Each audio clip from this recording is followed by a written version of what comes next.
Hi அனைவருக்கும் வணக்கம். இன்றைக்கி இந்த வீடியோவில் பஹ்ரைனில் கேபிட்டலான மனாமா தலைநகரில் தான் இன்றைக்கி நம்ம வந்திருக்கிறோம். காலையில் கிட்டத்தட்ட ஒரு 10:30 மணி இருக்கும், 11 மணிக்கு முன்னாடி தான் இருக்குது. ஸோ பாருங்கள் இன்றைக்கி உள்ள வெயில் எந்த அளவுக்கு இருக்குது பஹ்ரைனில் அப்படிங்கிறத பாருங்கள்.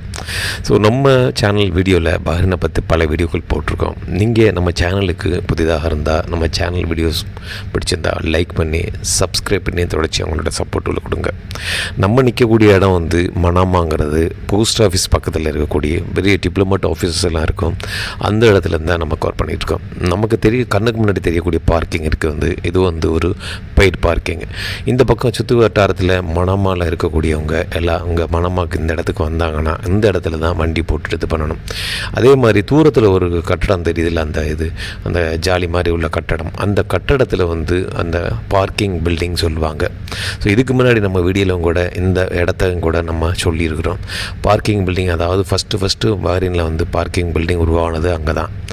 அதே மாதிரி தான் நம்ம இந்த பக்கம் பார்க்கக்கூடிய இங்கே உள்ள அரசருடைய பையன், அதாவது அவர் தான் இன்றைக்கு பிரைம் மினிஸ்டர், இவர் ராஜா.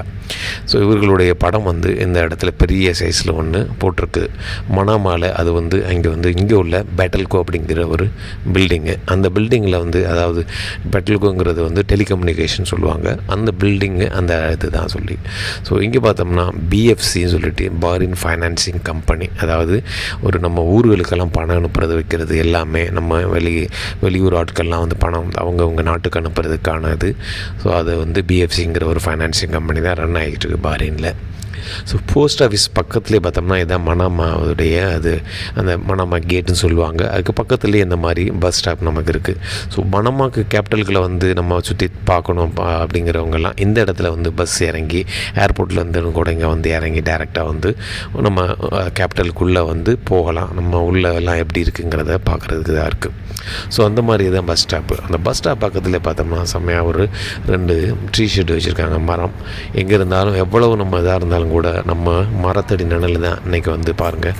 சுற்றி எடுக்கும்போது பாருங்கள் அந்த நிழலோட தாண்டி அதுக்கப்புறம் உள்ள வெயிலை பாருங்கள். கிட்டத்தட்ட ஒரு 10:30 மணி தான் ஆகுது. இங்கே இந்த இலந்த பழம் சொல்லுவாங்க. ஊர்களெல்லாம் அந்த இலந்த பழம்லாம் குட்டி குட்டியாக இருக்கும். அந்த ஒரு இலந்த பழத்தோட ரகம் தான் இந்த மரம். ரொம்ப காலமாகவே இந்த மரமும் இங்கே வச்சுருக்குது. அந்த ஒரு நிழலில் தான் அங்கே பஸ்ஸுக்கு வரக்கூடியவங்க இங்கே வெயிட் பண்ணிவிட்டு அப்படியே போகுது வழக்கமாக இருக்கும். இப்படி பார்த்தோம்னா இதுதான் மெயின் ரோடு. நம்ம அங்கே குதேபியாவிலேருந்து மோரக்லேருந்து ஏர்போர்ட்லேருந்து மனாமாவுக்கு வரக்கூடிய மெயின் ரோடு, அதாவது இன்டர்னல், அதாவது சிட்டிக்குள்ளே வரக்கூடிய இந்த ரோட்லேருந்து அங்கேருந்து வர வேண்டி இருக்கும். பாருங்கள் இந்த டிராஃபிக் சிக்னல் பாருங்கள், எவ்வளோ ரூல்ஸ் நல்லா நீட்டாக ஃபாலோ பண்ணுறாங்க. ஒரே ஒரு ஆள் தான் அங்கே கிராஸ் பண்ணி போகிறாரு. இன்னமும் கூட அந்த சிக்னல் மாறுற வரைக்கும் அவங்க வெயிட் பண்ணிகிட்ருக்காங்க. அப்படி தான் இங்கே உள்ள டிராஃபிக் ரூல்ஸுங்கிறது பக்காவாக அது பண்ணிகிட்ருக்காங்க. உண்மையிலேயே ஹெட்ஸ்அப் அந்தளவுக்கு கரெக்டாக ரூல்ஸ் அண்ட் ரெகுலேஷனாக ஃபாலோ பண்ணிகிட்ருக்காங்கிறது பெருமைக்குரிய விஷயந்தான். பஹ்ரைன் ஒரு சின்ன நாடாக இருந்தாலும் ரொம்ப அழகாக வாய்ந்த நாடு, ரொம்ப ஒரு நீட் அண்ட் க்ளீனாக இருக்கக்கூடிய நாடாக இருக்கும். இப்படி தான் இந்த பார்க்கிங் ஏரியாவில் பார்க் பண்ணிவிட்டு இதுக்கப்புறம் போயிட்டு இந்த சின்ன ஒரு கேபின் இருக்கும். அந்த கேபினில் தான் போயிட்டு நம்ம அவங்கள்ட்ட பே பண்ணிவிட்டு நம்ம வெளியே ஆகணும். அதுக்கு பக்கத்துலேயே பார்த்தோம்னா இன்டர்கான்டினென்டல் ஹோட்டல், ரீஜென்சி ஹோட்டல் இருக்குது. 3 ஸ்டார் ஹோட்டல் நினைக்கிறேன். அருமையான ஹோட்டல் இந்த சிட்டிக்கு பக்கத்துலேயே இருக்குது. நம்ம அங்கே சிட்டியில் வரவங்க இங்கே பெரிய பெரிய விஐபிஸாக இருக்கட்டும் அவங்கெல்லாம் தங்குவாங்க. இது மட்டும் பெரிய ஹோட்டல் இல்லை, பல ஹோட்டல்கள் இந்த ஏரியாவில் இருக்குது. பார்த்தோம்னா நிறைய சின்ன சின்ன hotel, 3 star hotel, 2 star hotel, இந்த மாதிரியான ஹோட்டல்ஸ்லாம் நிறையவே இருக்குது. அதே மாதிரி பஸ்ஸும் கூட உங்களுக்கு அடிக்கடி கிட்டத்தட்ட இப்போ ஒரு 10 நிமிஷத்துக்கு 15 நிமிஷத்துக்கு ஒரு பஸ் நமக்கு போயிட்டு தான் இருக்கும். நிறைய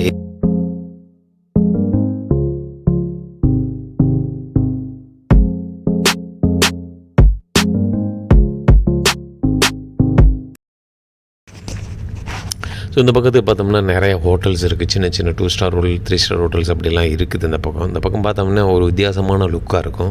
சேம் யூரோப் டைப்பில் உள்ள பில்டிங்ஸ் எல்லாம் நிறையவே இருக்குது இந்த பக்கம், அந்த மாதிரி பார்க்குறது. இந்த பஸ்ஸை நோக்கி போகிறது பெரிய பஸ் ஸ்டாப் அந்த பக்கம் இருக்குது. மனாமா பஸ் ஸ்டாப்னு சொல்லிட்டு அங்கே தான் அதோட central point of the bus stop இருக்குது. இங்கே கல்ஃபேல் ஹோட்டல் அப்படின்னு இருக்குது. இங்கே பார்த்தோம்னா இதுக்கு பக்கத்தில் பஹ்ரைன் இன்டர்நேஷ்னல் ஹோட்டல் இருக்குது. சார்ட்டர்ட் பேங்க் இருக்குது. 100 இயர்ஸ் செலிப்ரேட் பண்ணியிருக்கிறாங்க பஹ்ரைனில். வந்து 100 வருஷங்கள் ஆயிடுச்சுன்னு நினைக்கிறேன். ஸோ அதோட இது செலிப்ரேஷன் பண்ணியிருக்காங்கிறது வியப்பாக இருக்குது. அப்போ 100 வருஷத்துல வந்து இந்த பேங்க் அப்படி இருக்குங்கிறது ஒரு இதுதான் தெரியுது நமக்கு. ஸோ அந்த பக்கத்தில் இருந்து பார்த்தோம்னா பஹ்ரைன் இன்டர்நேஷ்னல் ஹோட்டல்ஸும் ஒன்று இருக்குது. இதுவும் பெரிய ஒரு 3 ஸ்டார் ஹோட்டல் நினைக்கிறேன்.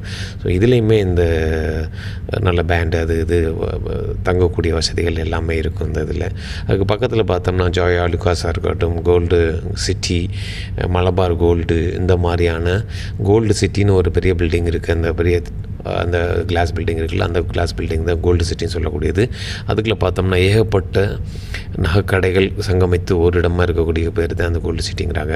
ஸோ இந்த ஏரியாவில் ஒரு என்னென்னு பார்த்தோம்னா, நம்ம போகும்போது மக்கள் ஒரு சிலர் நின்றுக்கிட்டு உங்கள் முகத்தில் கருப்பாக இருக்குது அப்படிங்கிறாங்க. என்னடா கருப்பாக இருக்குதுன்னு பார்த்தோம்னா, நம்ம வெயிலில் போகும்போது அலைஞ்சதுனால கருப்பாக இருக்குண்ணா அப்படின்னு இல்லை. ஸோ பார்த்தோம்னா உங்கள் கருப்பு வந்து ஃபேஸில் ஸ்கின்னில் இது மாதிரி இருக்குது, உங்களுக்கு ஏதாவது ஆயில் அப்ளை பண்ண வைக்கலாம் அப்படிங்கிற மாதிரி சொல்லி சில காசுகளை வாங்கி இப்போ இது பண்ணிக்கிறாங்கிற தமிழ் மக்கள் நீங்கள் வீடியோ பார்க்குற ரொம்ப உஷாராக எடுத்துக்கிறங்க.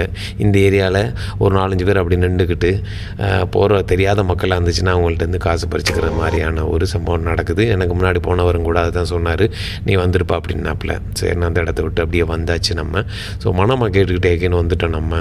அங்கே பார்த்தோம்னா நல்ல ஒரு இந்த வெயிலுக்கு நம்ம உட்கார்றதுக்கான ஒரு நல்ல ஒரு சூழல் ஏற்படுத்தியிருக்காங்க. ஒரு சின்ன செடியாக இருந்தாலும் நிழல் இருக்குது. ஸோ இதுதான் மனாமா கேட் பாபல் பரின் அப்படின்னு சொல்லக்கூடிய பழைய பஹ்ரைன் வந்து எப்படி இருந்துச்சுங்கிறதுக்கு ஒரு சில புகைப்படம் வச்சுருக்காங்க. இப்போ பார்த்த வாட்டர் ஃபவுண்டைன் வந்து அந்த காலத்தில் எப்படி இருந்துக்கு பாருங்கள். அந்த காலத்து பஸ்ஸு எப்படி போயிருக்கு, அதை சுற்றி போயிருக்கு. ஸோ அந்த காலத்து மக்கள், அந்த காலத்து கட்டடங்கள் எவ்வளோ ஒரு எளிமையாக இருந்திருக்குது பஹ்ரைன். இப்படி இருந்த பஹ்ரைன் தான் எனக்கு வந்து எவ்வளவு டெவலப் ஆகிட்டு இருக்குது. ஸோ ரோடுகள்லாம் பாருங்கள் எப்படின்னு. அந்த நேரங்கள்லேயும் கூட அந்த பழைய கிறிஸ்டா வாகனங்கள்லாம் இருந்திருக்கு. அந்த காலத்தில் உள்ள போலீஸ்லாம் எப்படி போயிருக்காங்க, குதிரையில் ரோந்து பண்ணி வந்திருக்காங்க. அந்த நேரங்களில் வந்து பைக்கு கவலை இல்லாட்டினாலும் கூட குதிரையில் வந்து சவாரி பண்ணி, அதாவது கேபிட்டல்களில் வந்து இந்த மாதிரி தெரிஞ்சிருக்காங்க போலீஸ்லாம். அந்த காலத்தில் உள்ள டிராஃபிக் போலீஸு எப்படி இருந்திருக்காங்க, அவங்களோட யூனிஃபார்ம்லாம் சேம் நம்ம இந்திய யூனிஃபார்ம் மாதிரி தான் இருந்திருக்கு. எல்லாமே ட்ரௌசர் ஃபுல் ஹேண்ட் இது மாதிரி. ஸோ இந்த இடத்துல பார்த்தோம்னா நிறைய வந்து ஆர்ட் வச்சுருக்குறாங்க, நிறைய வரைபடங்கள் வச்சுருக்காங்க. ஸோ அதையும் பாருங்கள், ரொம்ப அழகாக வரைஞ்சி வச்சுருக்காங்க. எல்லாமே பார்க்குறதுக்கு ரொம்ப வித்தியாசமாக இருக்குது, மாடர்ன் ஆர்ட்டாக இருக்குது, பார்க்குறதுக்கு ரொம்பவே நல்லா இருக்குது. அதையும் பாருங்கள் நீங்கள்.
அந்த ஆர்ட்டெல்லாம் பார்த்துட்டு நம்ம அப்படியே வெளியில் வந்தாச்சு. வெளியில் வந்ததுக்கப்புறம் பார்த்தோம்னா ஐத்தாப்லேயே பார்த்தோம்னா கானு மியூசியம் அப்படின்னு ஒன்று திறந்து வச்சுருக்காங்க. இது புதுசாக இருக்குது. அங்கே பார்த்தோம்னா மாடியில் ஒரு ஃபுட் கோர்ட் மாதிரி இருக்குது. மற்றபடி வேறு என்னங்க இருக்குங்கிறது தெரில. இது வரைக்கும் நம்ம அங்கே கானு மியூசியத்துக்கு போகல. ஸோ 10-11 மணி ஆனாலும் கூட வெயிலோட வெப்பம் தான் ரொம்ப இருக்கிறதுனால ரொம்ப தாகமாக இருந்துச்சு. சரி, ஏதாவது பக்கத்தில் ஜூஸ் ஏதாவது குடிக்கலாம், அதே மாதிரி சாப்பாட்டுக்கு நம்ம எதுக்கு போகலாம் அப்படின்னு சொல்லிட்டு ஃபுட் வேர்ல்டு அப்படிங்கிறது இருந்துச்சு. சாப்பாட்டுக்கு நமக்கு மோர் தேவைப்பட்டுச்சு. ஸோ உள்ளே ஏறி பார்க்கும்போது அங்கே சேல்ஸ்மேன் இந்த ஆப்பில் போனோன்னே ஸோ வீடியோ எடுத்துக்கலாமா அப்படிங்கிற ஒரு பர்மிஷன் கேட்டுட்டு தான் நம்ம வீடியோ எடுத்துகிட்டு இது பண்ணோம். ஸோ அப்போ நமக்கு தேவையான அல்மராய் ஜூஸ் அண்ட் அல்மராய் லெபன் சொல்லிட்டு இது வந்து சவுதி கம்பெனி, அங்கேருந்து வருது பாருங்களேன், இந்த ப்ரொடக்ஷன் இல்லை. ஸோ அங்கே பார்க்கும்போது இந்த ஃப்ரூட்டெல்லாம் நல்லாவே அலைன் பண்ணி வச்சுருந்தாங்க. ஸோ அதையும் வீடியோ எடுத்துக்கலாம் அப்படின்னு கேட்டுட்டு அவங்களோட பர்மிஷனோட இது ஒன்று பாருங்கள். பேரிச்சம்பழம் கூட எந்தளவுக்கு நமக்கு பேக் பண்ணி வச்சுருக்காங்க பாருங்கள். இந்த மாதிரி தான் பேக் பண்ணி ஜென்னுன்னா ஹைஜீனிக்காக வச்சுருக்காங்க. அதே மாதிரி காய்கறிகளும் நல்ல டிஸ்பிளே நல்லா வச்சுருந்தாங்க. ஸோ அதையும் பார்க்கும்போது ரொம்ப நல்லா இருந்தது. அது எல்லாத்தையும் அப்படியே லைட்டாக கவர் பண்ணி வீடியோ பண்ணது அதான் நம்ம வீடியோ பண்ணி எடுத்து பண்ணியிருக்கு. ஸோ இது போக என்னென்னு பார்த்தோம்னா எனக்கு வியப்பக்கூடிய ஒரு இது வந்துச்சு. நம்ம ஊரில் வந்து நம்ம மிக்சர் சாப்பிடும் பொதுவாக அந்த மிக்சர் வந்து எப்படி வச்சுருக்காங்க, அந்த பாட்டில் வந்து வித்தியாசமாக இருக்குது. அந்த அன்லாக் பண்ணும்போது கீழே ஆட்டோமேட்டிக்காக அந்த மாதிரி சீட்ஸு கிரைன்ஸ் எல்லாமே வரும் போல் வித்தியாசமாக இருக்குது. ஸோ நம்ம கவுண்ட்ரு போயாச்சு, நம்ம கவுண்டரில் போயிட்டு ரெண்டையும் பே பண்ணுறதுக்கு பார்ப்போம் எவ்வளோ வருது அப்படின்னு சொல்லிட்டு. அது பக்கத்துலேயே பார்த்தோம்னா சின்ன சின்ன சாக்லேட் இதெல்லாம் வச்சுருப்பாங்க. நம்ம ஊரில் எப்படியோ அது மாதிரி சின்ன ஒரு மிட்டாய்கள் அது மாதிரி வச்சுருக்காங்களே அதே மாதிரி வச்சுருக்காங்க. ஸோ பே பண்ணுறது கொடுத்தாச்சு, அவர் பஞ்ச் பண்ணுறாரு. அந்த ஜூஸ் பார்த்தோம்னா அது 100 நினைக்கிறேன், அது 200 ஃபில்ஸ்ன்னு நினைக்கிறேன். இந்த ஒரு லெமன் வந்து 1 BD 100 ஃபில்ஸ்ன்னு நினைக்கிறேன். இந்த மாதிரி வருது. அதே மாதிரி சிகரெட்ஸ்லாம் வந்து யாருக்கும் வந்து ரொம்ப சின்ன பசங்களுக்கெல்லாம் கொடுக்க மாட்டாங்க. எல்லாமே ஒரு ஸ்ட்ரிக்டாக தான் இங்கே ஒரு ரூல்.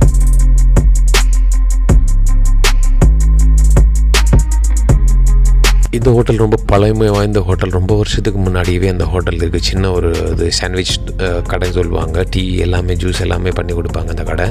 ஸோ ஓரளவு நம்ம வந்து பஹ்ரைனில் இந்த முக்கியமான இடங்கள் சிட்டிக்குள்ளே உள்ள இதை வந்து நீங்கள் பார்க்குறதுக்கு நம்ம வீடியோ வந்து உங்களுக்கு பயனுள்ளதாக இருக்குன்னு நினைக்கிறேன். ஸோ நம்ம வீடியோ உங்களுக்கு பிடிச்சுன்னா சேனலை லைக் பண்ணி சப்ஸ்கிரைப் பண்ணி உங்களுக்கு தொடச்சி உங்களுடைய சப்போர்ட் கொடுங்க. மீண்டும் ஒவ்வொரு பஹ்ரைனில் சில இடங்களையும் நம்ம அடுத்த வீடியோவில் பார்க்கலாம். அதுவரை உங்களிடம் விடைபெறுவது எஸ்பி லூயிஸ். மீண்டும் அடுத்த வீடியோவில் சந்திக்கலாம். நன்றி.